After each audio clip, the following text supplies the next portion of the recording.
So, a while ago, I did a video about how lockdown in many countries is going to be affecting computer prices, in which I looked at how much it was at that particular time to build a computer. And I had a nice little parts list, but I also promised a part 2, and here it is. We are going to look at how much it's going to cost to build the same computer from the same merchants, or sourcing the parts from the same places, and we're going to see how much of a big difference it's made in the terms of the price to build a PC. Hi, I'm Luke from Happy Techer, and let's see how lockdown's affecting our computer prices. Okay, so starting out with the motherboards. Last time we got the motherboard from EveTech. We went with the MSI B450A-Pro AMD Ryzen motherboard.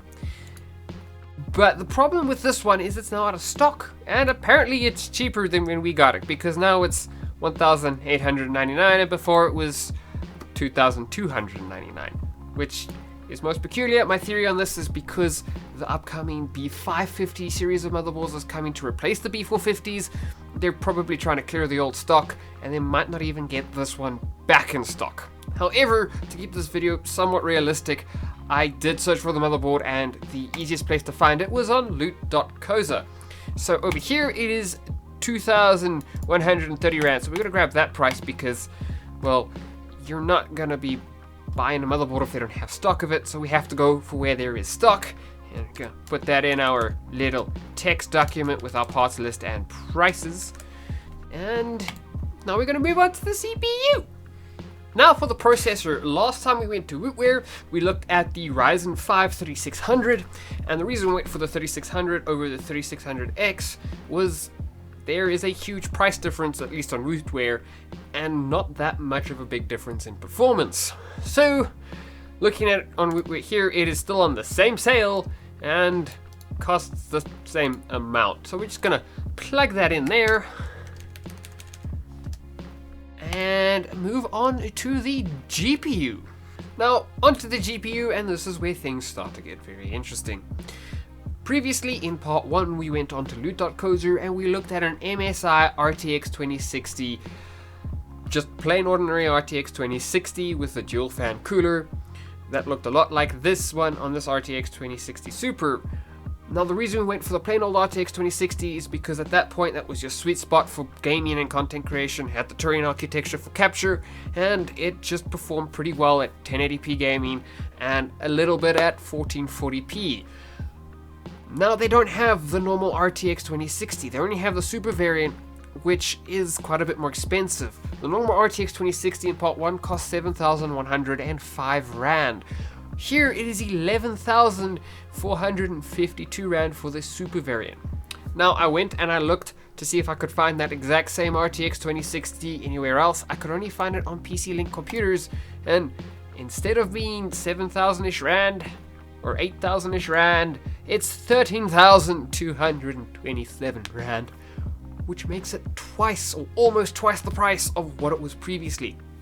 Now, the reason for this is RTX 2060 in ordinary was the best value for money at the time and at the start of lockdown, so it probably flew off the shelves like that, and with us not being able to import cards for quite a while, loot.coza ran out of stock, and they probably haven't been able to replenish the stock, so they've only got the more expensive one.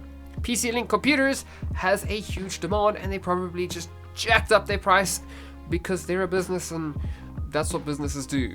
Times are tough, you just have to go by supply and demand, and that's what we get stuck with. So to keep this in more relevant to part 1, we're going to go with the same card even though it's a different supplier, and we're just not going to go for the Super. Though if it was me, I would go for the RTX 2060 Super.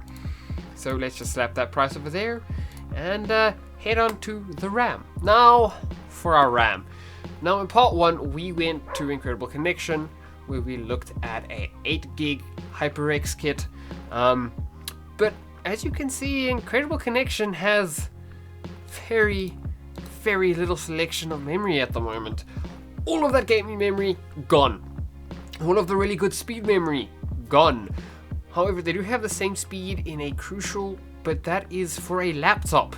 I mean, the only desktop memory I can find from them is a 4GB DDR3 module, which is not going to go into a modern PC. It's going to go into a slightly older PC.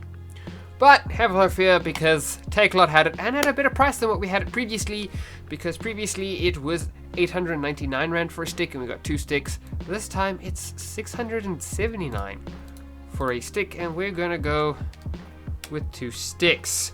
So let's just plunk that in and calculate how much it equals. Okay, now that we've done the math, 2 sticks at 679 Rand each are going to come to 1,358 Rand in total for our RAM in this build.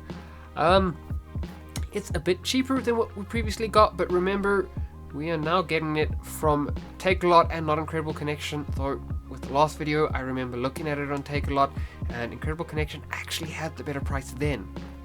Takealot's price has gone down by the looks of it. Okay, for our storage, previously for the boot drive and the main storage drive we went to Takealot, and for the boot drive we went for a Crucial 240 gig SSD. Here it is gone up in price just a little bit, so it is now 825 Rand, where before it was 749 Rand. For the storage drive, we went for a Seagate Barracuda 1TB hard drive. It was previously 839 Rand, it is now 899 Rand. These were the sort of price increases I was expecting across most of our smaller components. I was expecting a bigger increase across our motherboards, but so far apart from this, I have been quite surprised at the prices we have been finding. Next, onto the power supply. And now for the PSU. Previously, we went for a 600 watt 100 key power supply from Matrix. It's out of stock on Matrix, and it seems to be out of stock almost everywhere else, except for on Macro, for whatever reason. Now, we paid 919 Rand for it from Matrix last time. From Macro, this time it's costing us 899 Rand. So, again, it's a price decrease, though that might just be Macro having a better price than Matrix. I'm not too sure. It is in stock at Macro right now, as of recording. So, yeah, this is what we would go for. Matrix, again, doesn't want to show prices. It bugs me. Even when they do have stuff in stock, they don't always show prices, and I think it is absolutely disgusting. It's ridiculous. Show me the price and show me the brand I'm getting. Because in part 1, they didn't even show me what brand of hard drive or SSD I was buying from their website, which really grates my tits, bro. Now for the sad part of this video, and it's something I feel like I should have spotted coming. In part 1 we got our case, a Raid Max Blazer ARGB case from Rebeltech. Sadly, since then Rebeltech has closed down and their staff are all jobless. There is a group on Twitter currently raising funds. I will find the tweet linking to their fundraising and I will put it down in the description if anyone is interested in helping out the staff from Rebeltech. But that being said, we can't go look at the price for that case from Rebeltech. However, I was able to find it on PC Link Computers for actually a slightly cheaper price than what we got it for previously. It would have been 7 Rand more if it wasn't on sale. So, let's get it from the original price. Yes. Come on, copy. There we go. I'm going to take the original price, not the sale price, because I feel that's a little more representative of what EveTech or Rebeltech would have been selling this case for at this moment if they were still open. So yeah, that is a tiny increase in the case, not as big as what I thought it would be. Now, I remember adding an extra fan to the build in part 1, and it was a Cougar Vortex FB 120mm fan. Pretty much just a decent fan for the price with a normal LED. Unfortunately, they no longer have the white model. I don't like it. They only have the red and the blue, which are both dog ugly. But we're going to have to go for the blue because the fans, no matter what color, are all the same price. And this one hasn't actually changed in price. It's just you can't get the white fan anymore. But look at that. That's just ugly. Anyway, let's add up the total. And then we're going to discuss it, compare it to the previous computer prices, discuss what I predicted, and how it ended up coming out in the end. So bear with me, I'll be back now. Okay, so now we're back and our totals have been calculated. The PC that would have cost us 18,656 Rand or 1,025 US dollars a month ago is now going to cost 24,294 Rand or 1,443 US dollars. Now, there are varying reasons for this. When we were looking at the prices, all the mid-range and lower-end stuff is sold out and the prices have gone up. However, there's still a lot of older stock from the higher-end stuff. So when you want to go and build a PC, you might actually get a little more value from higher-end equipment, though that's going to depend where you're shopping and exactly what you're getting. Another thing that's impacted it is the Rand went from 14 Rand to the US dollar all the way up to 18 Rand to the US dollar, and now it's roughly at about 16 Rand 83 cents to the US dollar, as over here on my screen. Now, with our smaller parts, on the smaller parts you're seeing small increases across the board. Our bigger parts, like our graphics card, things that are selling out, you're going to see a bigger price increase. But then things like our processor, I think Woodware is sitting on the same stock they had at the start of lockdown as far as the processor we went for is. So as long as you've got older stock and where you're shopping they've got the older stock, your price increase isn't very bad, if any. That being said, also introduction of newer hardware like the B55 motherboards has driven the B450. Yeah. The B550 motherboards have driven the B450 motherboards down in price, so if you want to build an AMD based system, get a B450 now. It is also going to support 4th gen Ryzen, according to AMD at least. Anyway, I hope you enjoyed that video. If you did, hit it with a like.